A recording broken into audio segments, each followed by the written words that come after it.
ओम नमो भगवते वासुदेवाय। अधीत्येदं यथा शास्त्रम नरो जानाति सत्तमः।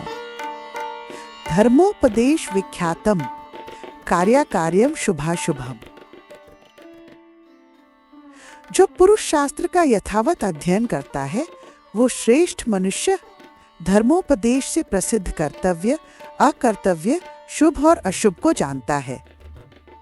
यह श्लोक स्पष्ट करता है कि श्रेष्ठता का आधार केवल जन्म या सामाजिक प्रतिष्ठा नहीं, बल्कि शास्त्रों का यथावत अध्ययन और उसके अनुसार विवेकपूर्वक समझ है।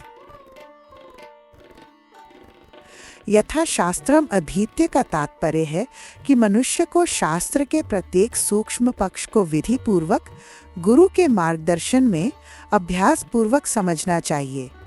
केवल पठन नहीं, बल्कि उसका अनुशीलन आवश्यक है। यहाँ सत्तम शब्द उन लोगों के लिए प्रयुक्त है जो आत्मविवेक, नीति और धर्म के मर्म को समझते हैं। यह विवेक सामान्य ज्ञान या अनुभव पर आधारित नहीं होता, बल्कि शास्त्र सम्मत अनुशीलन पर आधारित होता है। यह बात स्पष्ट करती है कि नीति या धर्म का सही निर्णय केवल अनुभूति या परिस्थिति पर नहीं किया जा सकता। इसके लिए शास्त्रीय विवेक आवश्यक है। धर्मोपदेश विख्यातम पद ये दर्शाता है कि जो ज्ञान धर्म के उपदेशों से प्रसिद्ध है वही आधार बनता है शुभ और अशुभ, कर्तव्य और अकर्तव्य को समझने का।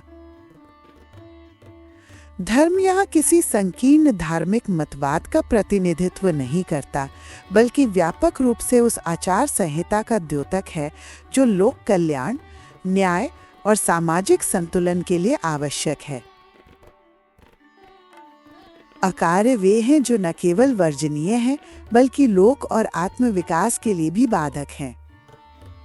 इसी प्रकार शुभ वे कर्म हैं जो सुख, शांति और संतुलन को बढ़ाते हैं, जबकि अशुभ वे हैं जो दुख, अशांति और पतन की ओर ले जाते हैं।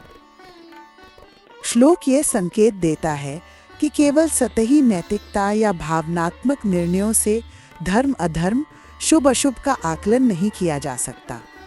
इसके लिए शास्त्रीय आधार और दृष्टि आवश्यक है। आचार्य चाणक्य यहाँ नीति, धर्म और व्यवहार का समन्वय प्रस्तुत करते हैं, जो व्यक्ति को न केवल श्रेष्ठ बनाता है, बल्कि समाज के लिए भी हितकारी बनाता है।